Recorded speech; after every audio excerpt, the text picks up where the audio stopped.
Hi, Taylor T. Carlson back with another video for you. I just did a video not too long ago of me showing off the first batch of my Rock Candy Records CD collection, and this is probably going to be a three-part series total because I've got a lot of their releases.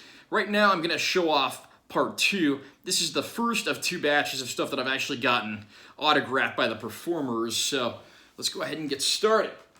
First of all, I've got Armored Saint, March of the Saint. Great classic hard rock group. John Bush, the vocalist, would later perform with Anthrax, and then these guys, just phenomenal classic hard rock, and I'm really glad to see that they gave this one the Rock Candy treatment. For bonuses, it actually has 3 demos, so it's nice to see that you got a little bit of something extra on there. And Jeff Duncan, who actually joined the band in the late 80s, he lives out here in Vegas, so I've met him a few times. Very good guy and one hell of a player as well. And Wild Horses, this is actually, it's kind of hard to see the signature because the pen was fading a bit, signed by Jimmy Bain. Jimmy Bain was formerly the bassist in Rainbow with Ronnie James Dio and had reunited with Ronnie James Dio in the band Dio. The other guy that co-founded the group with him was Brian Robertson from Thin Lizzy. This very much sounds like a lost Thin Lizzy album, and I absolutely love it. They put a ton of demos on here as bonus tracks as well. Sadly, we lost Jimmy Bain several years ago, but I was lucky enough to meet him twice out here in Vegas when he did some shows, and the work he worked on will definitely live on. Also, check out the second Wild Horses album, which is really good as well. I might even prefer that one over the first. Next on the list, Cats and Boots, Kicked and Clawed. These guys, it's a half American, half Japanese group, and I got their guitarist, Takashi Ohashi, to autograph this when he was playing out here in Vegas. He was actually doing a project called the Alley Cats with Brent Muscat, formerly of Faster Pussycat. Brent Muscat also lives out here, and we'll talk a little more about him in a second.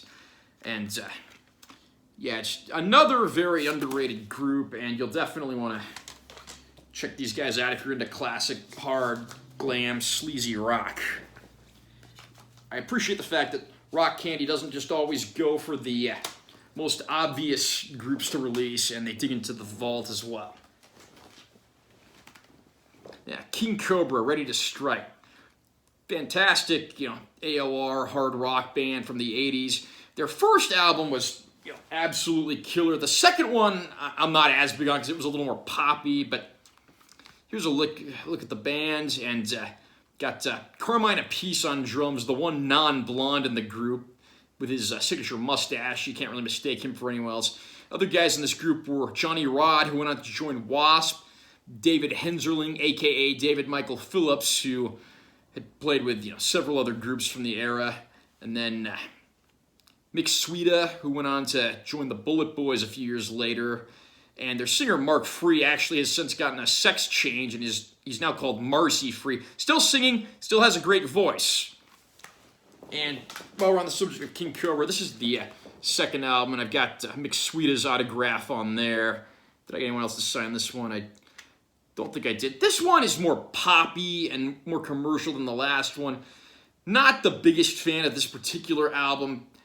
On their third album, with singer Johnny Edwards joining the group, that pick things up and go back to their earlier hard rock sound, so that was a nice added bonus there. And if you look, these albums were produced by Spencer Proffer. He's the guy that produced Quiet Riot's 80s albums, which were huge breakthroughs for the heavy metal world.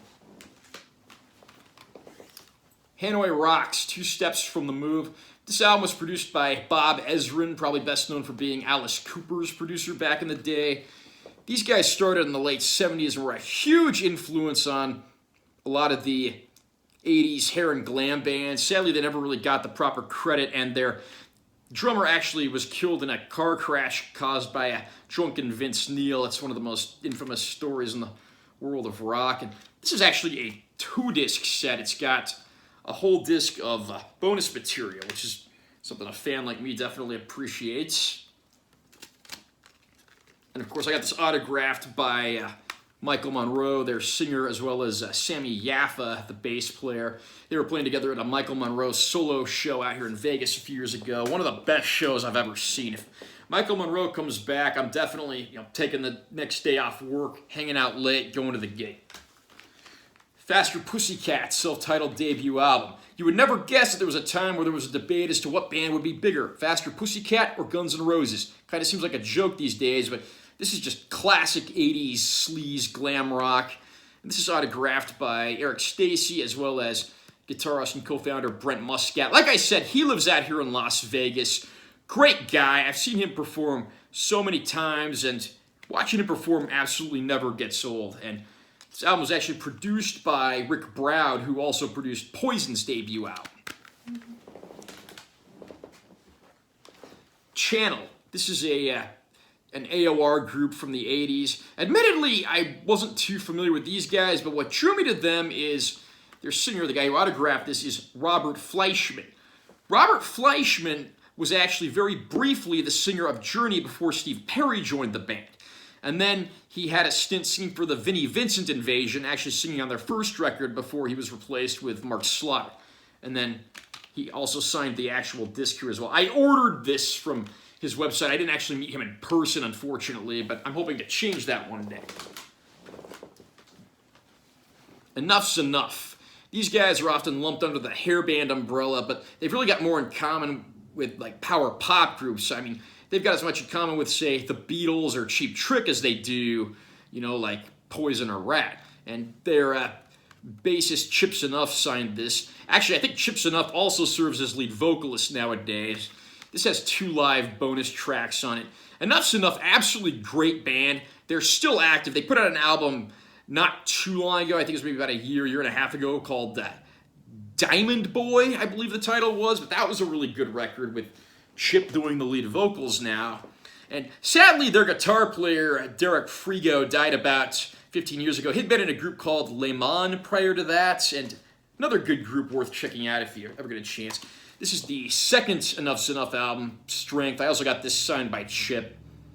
This one's quite a bit longer. It's also got a few bonus cuts as well. And this album's a little more alternative, a little, less poppy than the first one. Very underrated sophomore album, and I would definitely get this if you're a fan. Definitely one of the sadder things I'm going to show off because guitarist Paul Chapman just died. This is Lone Star. Not to be confused with the American country band of the same name.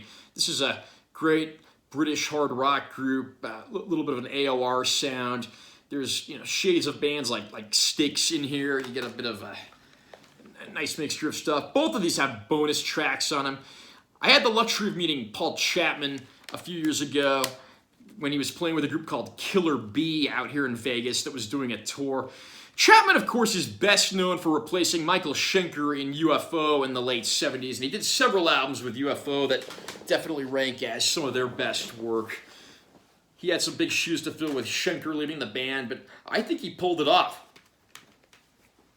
Bullet Boys, King Cobra spin-off band. These guys have been going strong for years. A lot of lineup changes, but their classic lineup just got back together. I got this signed by all 4 guys, Mark Turin, Mick Sweeta, Jimmy DeAnda, and Lonnie Vincent. I also have this on vinyl signed by all 4 guys and a poster of this same artwork signed by all 4 guys.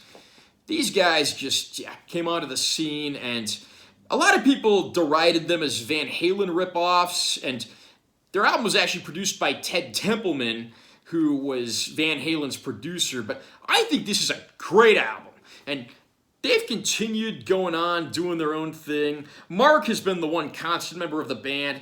They've reunited the classic lineup a few months or so ago, but with all the pandemic stuff going on in the world today, who knows if we're going to actually get to see them continue the tour. I'm hoping for the best and keeping my fingers crossed.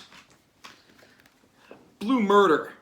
This is the group that John Sykes, guitarist, formed after he was fired from Whitesnake when David Coverdale just purged the band and started with all new guys. And fortunately, this is the greatest album John Sykes ever recorded, in my opinion. And that's a pretty tall order when you consider his discography also includes Tigers of Pantang, Spellbound, and Thin Lizzy, Thunder and Lightning, which I consider to be their best album. Great photo of the band on the back. You got Carmine Appice again on drums. That guy certainly got around back in the day. Bassist is a guy named Tony Franklin. Tony Franklin was the bassist in The Firm, the supergroup in the 80s that featured Jimmy Page and Paul Rodgers. And again, these guys, they didn't record a whole lot of stuff. They did a second album with a few other guys as well, but yeah, Carmine Appice autographed this, and then I think there's some other writing on this. I'm trying to remember. I think those are just failed attempts of Carmine to sign this with other pens, though. I've got this on vinyl, too, which I had Tony Franklin sign when I met him at one of the Rock Gods Awards again. And then, last one in the stack, and quite possibly the most famous album in this stack, Quiet Riot, Metal Health. This was the album that put heavy metal on the map. First metal album to top the pop charts. This was right around the time they played the US Festival and just brought their sound to the masses. Got the 10 tracks from the original album, plus a bonus studio track and some bonus live cuts as well from a Japan-only EP. And I just absolutely love this band. They've done so many great things over the years. This, of course, the classic lineup with Frankie Banelli on drums, Carlos Cavazo on guitar, Kevin DuBrow on vocals, and Rudy Sarzo on bass. Rudy Sarzo, quite possibly my favorite bass player of all time. I had the luxury of seeing Kevin DuBrow sing about 3 months before he passed away. He was living here in Vegas at the time of his passing, and you know, it's a shame about what happened to him. There's still a version of Quiet Riot that is active, although Frankie Banelli's been ill. I'm really hoping for the best for him.